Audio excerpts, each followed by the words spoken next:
certificate of the College of Family Physicians, fellow of the College of Family Physicians, graduated from the Faculty of Medicine, University of Ottawa in 1971, and practices medicine in the province of Ontario.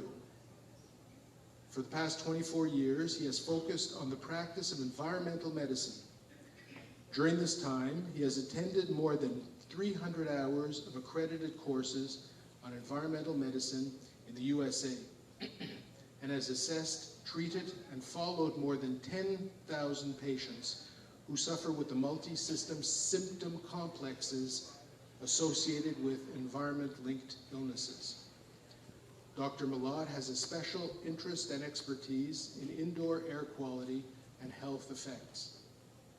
This includes up-to-date knowledge of the published scientific papers regarding potential adverse health effects of multiple indoor contaminants, such as volatile organic compounds, which off-gas from building materials. Because of this expertise, he was the medical advisor on the Federal Task Force on Material Emission Standards, chaired by Canada Mortgage and Housing Corporation in the 1990s, and is also the medical advisor for Canadians for Properly Built Homes. Furthermore, he has represented the College of Family Physicians at several workshops sponsored by Health Canada's Safe Environment program. Workshops on older adults' health and the environment, on developing a priority list of indoor air pollutants, and on the use of plastics in medical devices. In addition, Dr. Malott has been asked to provide his expert opinion on indoor environmental health issues by the Canadian Environmental Law Association, Health Canada, the Canadian Human Rights Commission, the Canadian Transportation Agency, and the Ministries of Health and Labour in Ontario. Since 1994, Dr. Malott has been a member of the Environmental Health Committee of the Ontario College of Family Physicians. He has developed and provided workshops for both the Canadian and Ontario Colleges of Family Physicians regarding sick building syndrome, multiple chemical sensitivities, and on how to take an environmental exposure history. He has lectured at the Environmental and Occupational Health Program at Lakehead University and at the University of Toronto and Ottawa on both outdoor and indoor air quality and health effects. Currently, Dr. Malott is a lecturer in the Department of Family Medicine, Faculty of Medicine at the University of Ottawa, and a staff physician at the provincially funded University of Toronto-affiliated Environmental Health Clinic at Women's College Hospital in Toronto, for which he is also the medical legal liaison. He has provided an extensive number of independent medical examination reports and has appeared in court as an expert witness on numerous occasions. I'm looking forward to Dr. Malott's presentation, and without further ado, I present Dr. Malott.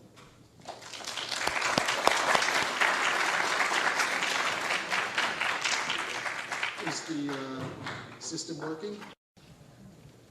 Well, thank you for inviting me to speak today. Okay, so we got this experiment where we're going to go to the drugstore, we're going to buy 100, 150 pills and capsules, we're going to empty them out, we're going to grind them up,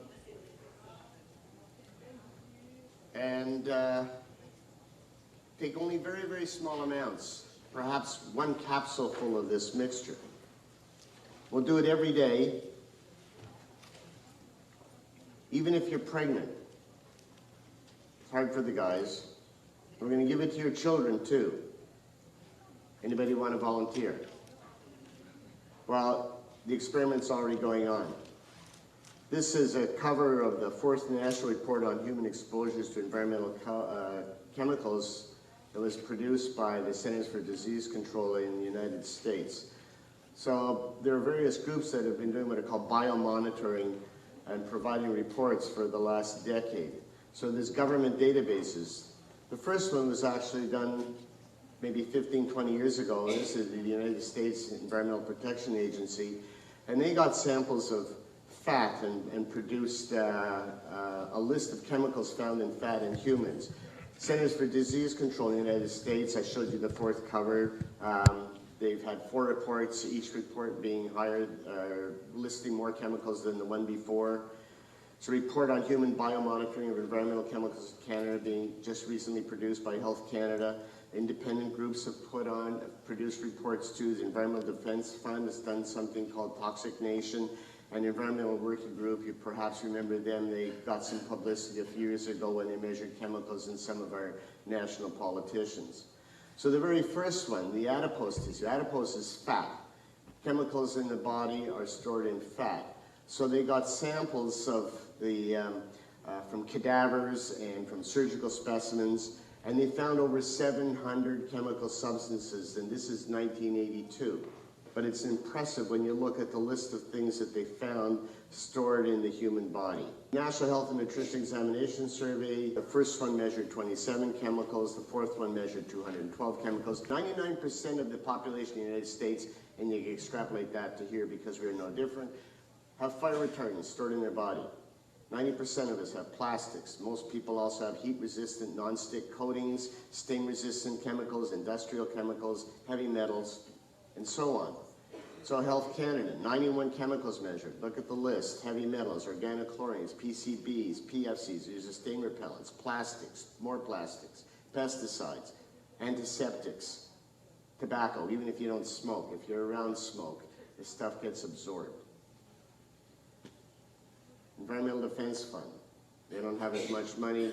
11 volunteers, they tested 88 chemicals, and of the 88 they chose, they detected 60 chemicals, and the average person had 44. Again, look at the list. Heavy metals, plastics, PCBs, stain repellents, pesticides, more pesticides, volatile organic compounds. Environmental Working Group, this is really impressive.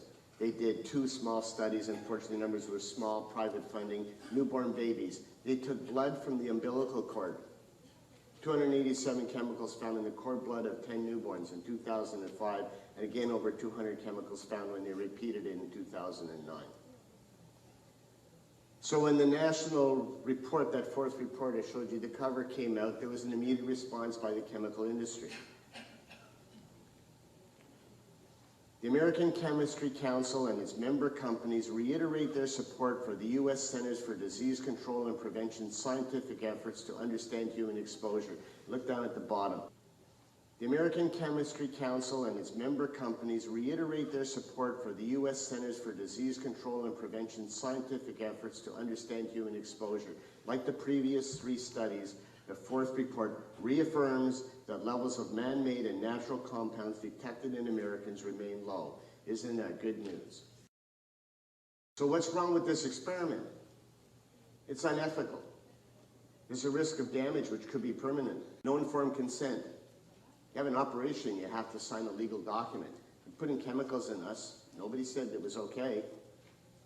In fact, most people don't even know, and we're never given the choice. There's no control group. A control group in a scientific study is when you want to see if something works. For example, you want to see if an antibiotic will work to kill a bacteria in humans if they have pneumonia. So you get a bunch of people with pneumonia, and a bunch of people will be given the drug, and the control group will not be given the drug. And you want to see that the drug works better than no drug, so you compare it to a control group. There's no control group available because everybody is contaminated. It's a lousy design to this experiment. We don't have an unexposed group for comparison. Everybody's a participant. And it's funded by the healthcare system because we're all paying for it. There's a risk of illness. And if that risk is valid, then the healthcare system is paying for this experiment at no cost to the chemistry industry, chemical industry. We support it also by our lifestyle because nobody here wants to change their lifestyle. Nobody wants to stop using chemicals. Nobody's going to stop using their car. Nobody wants the factories to stop producing the things that they like. Nobody wants the trucking industry to not bring the groceries to the grocery store.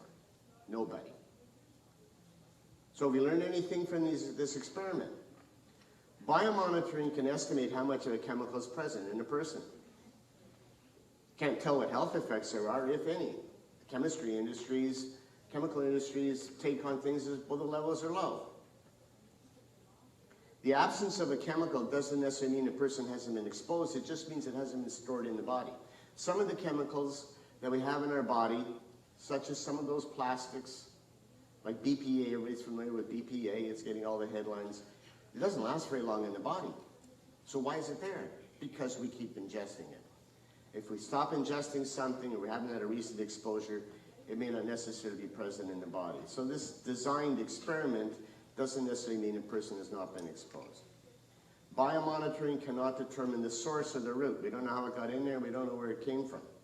And we don't know what that mix does. When I joked with you about going to the drugstore and buying 100 chemicals, we all know that if you're in drug X and you go to a walk-in clinic because you have a problem and they say, here, we want you to take drug Y, you ask, or your pharmacist checks for you, is it okay to take drug X with drug Y? And that's only 2 drugs. And we have information about that. We don't have information for 150. We don't know whether it's an additive effect. We don't know whether it's a multiplying effect, which is what this word synergistic means. And the term comes up a lot because perhaps they can influence each other so that 1 + 1 becomes 3 or 4.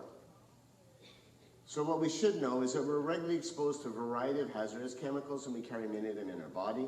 They're stored in the fat, blood, bone, sperm, ovaries, and breast milk. Females have higher levels than males. More than 90% of our pollutant exposures come from sources that are close to us, within our control, and yet we don't recognize it because we can't sense them. Many of you people can. Most of our pollutant exposures are not from sources traditionally regulated. So, as the chemical industry says, so what? The levels are low. So let's look at the changes in our environment in the last 60 years. 80,000 chemicals in commercial use since World War II. Many people say to me all the time, well, you know, we're living the longest of any generation. I know my parents passed away, they were both almost 96 years old, and they died almost healthy to the last moment. And you hear that more and more and more these days. People are living longer than they ever had. And the point of all this is, my parents were born way before World War II. And since World War II, there's been increasing exposure. I didn't get conceived in an environment which was full of chemicals so that they were present in cord blood. 80,000 chemicals in commercial use since World War II. Almost 3,000 of them are high production volume, which they define as 1 million pounds or more per year being produced. The basic toxicity information for these high production volume, less than 50% of them do we have any basic toxicity information. And with respect to developmental toxicity, what happens to unborn and children? Less than 20%. Less than 20% of them been studied. So we have a large number of chemicals in air, food, and water. Urban air is more polluted than rural air. 82% of the Canadian population is urban. Pollution consists of particulate matter, ozone, nitrous oxides from industry and fossil fuels, and indoor air is more polluted with chemicals than outdoor air. Canadians spend 90% of their time indoors. Persistent organic pollutants are accumulating in the food chain. Some of them are being banned, and basically what that means is they don't break down, so they just travel around the planet, and they get into the water chain. In fact, things like PCBs, the population that is most exposed to PCBs, that has the highest level in the body, are the First Nations, in particular the Inuit up north. Why? Because once it gets into the water system up north, it doesn't leave. And it gets into the food chain, and what are they eating as it climbs up the food chain? If they're eating in the traditional manner, they're eating whale blubber, seal blubber, and so on, where a lot of these things are contaminated, and they have the highest levels in breast milk as well. So these things persist because they don't break down. Humans sit at the top of the food chain. So as these things accumulate, they accumulate in us. And our drinking water is polluted too. So where does this stuff come from? In us. We breathe it. Outdoor air, indoor air, ingest it. Food, water, drugs, skin, perfumed products, cosmetics. There's many different ways that we can take these things into our body. So is there a possible problem with all these exposures? Well, let's look at changes in health patterns.